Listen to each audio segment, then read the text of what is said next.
En este capítulo hablaremos de lo que son los Minimal APIs. ¿Qué son? Bueno, realmente los Minimal APIs son un nuevo paradigma dentro del mundo del ASP.NET Core que nos permite a nosotros los developers crear de manera rápida APIs de tipo HTTP con el mínimo código posible y también una mínima configuración. Realmente, como puedes darte cuenta, están diseñadas para simplificar el proceso de la creación de APIs, reduciendo bastante el código que anteriormente utilizábamos para crear un clásico controller. Vamos ahora a revisar los componentes claves de un Minimal API. Un Minimal API le deja a un developer definir cuál va a ser la ruta para encontrar la funcionalidad. También un handler se le llama al método, la lógica que va a dispararse. Y por último, la definición de un response, lo que vamos a devolver al cliente como respuesta final del proceso.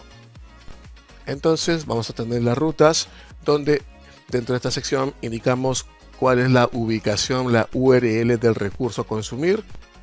También en lo que es el handler, aquí está la función donde va a llegar el request y donde tú aplicas la lógica que concierne a esta característica.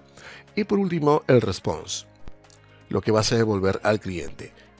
¿Cómo se vería? Todo junto de esta forma.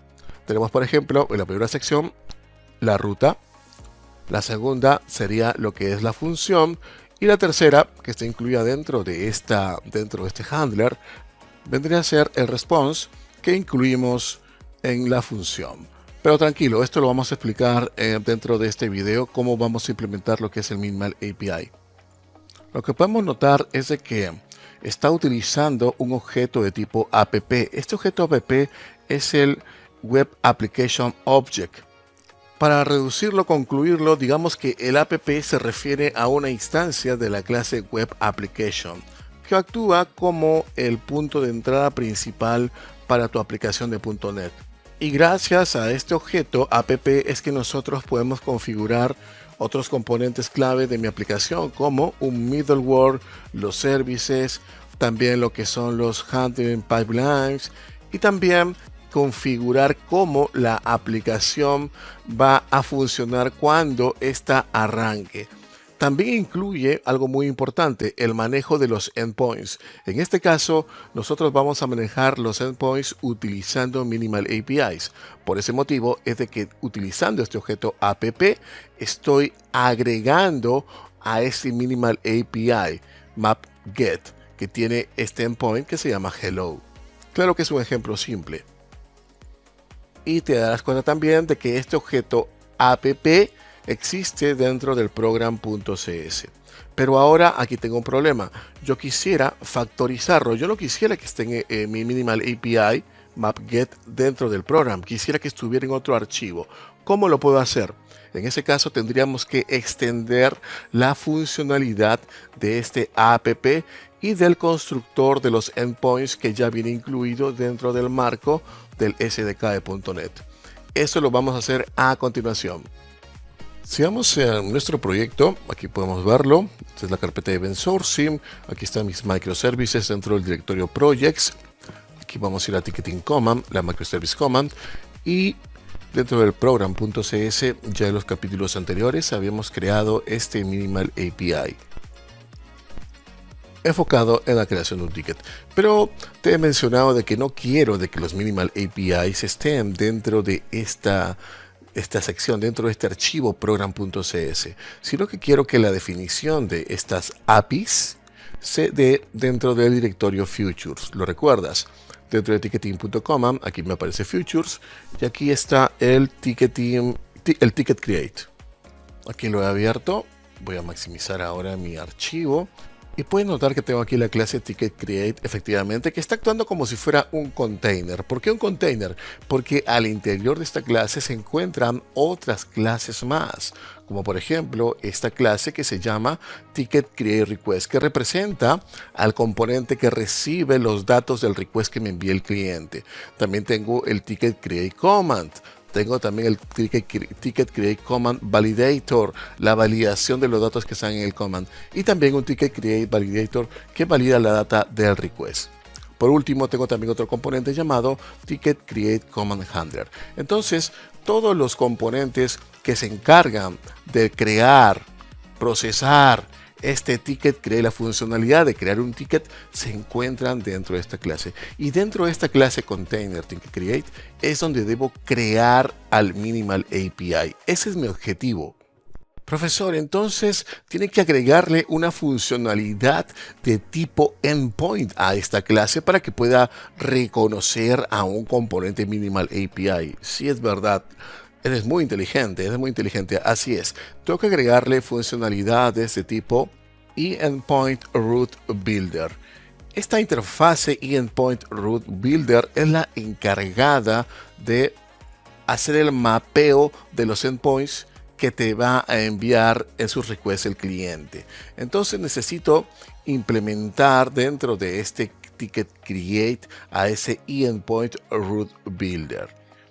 Algo adicional. Conforme tu proyecto vaya creciendo, también vas a agregar nuevas funcionalidades. Por ahora tengo solamente la creación del Ticket Create, pero ¿qué va a pasar más adelante? Suponiendo, ¿no?, que va a hacer un CRUD aquí.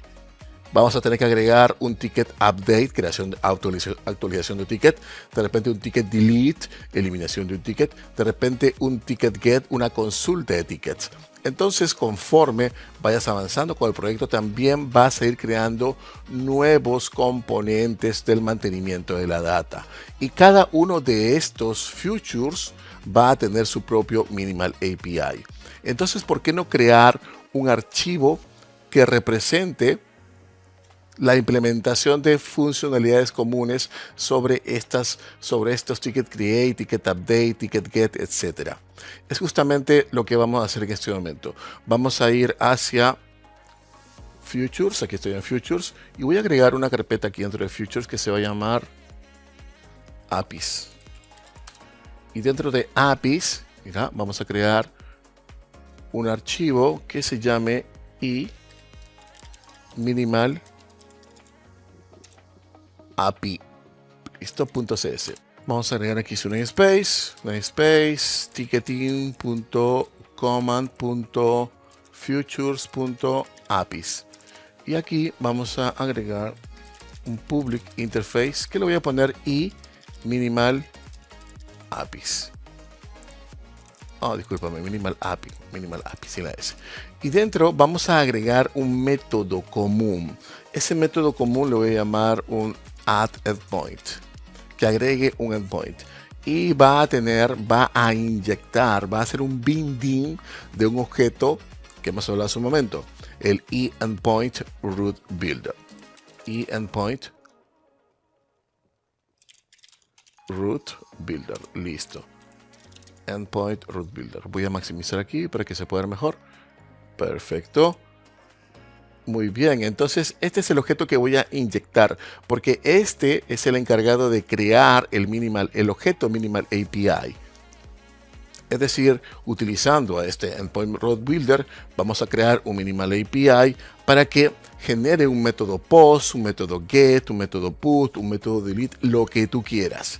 No va a haber ningún problema en la parte de la implementación. Vamos a guardar todos los cambios, menú File Save All, no hay ningún error. Y ahora vamos a ir hacia Futures, Ticket, a Ticket Create. Voy a maximizar aquí. Y lo que te había indicado, vamos a hacer de que este Ticket Create implemente las funcionalidades de un Minimal API. Entonces lo que voy a hacer aquí es indicarle que implemente la interfase que acabo de crear, que se llama eMinimal API. Listo. Aquí me va a aparecer con un error porque me dice, claro, ya implementaste la interfase, pero ahora te falta agregar su método. No hay problema, le pongo control punto y implemento el método de la interfase. Me va a aparecer por defecto en la parte inferior. Mira, aquí me apareció el método. Es un método, se llama public void add endpoint. Recuerda, lo acabamos de crear en la interfase. Lo voy a seleccionar y lo corto y lo voy a poner en la parte superior. ¿Está bien? Aquí lo pego.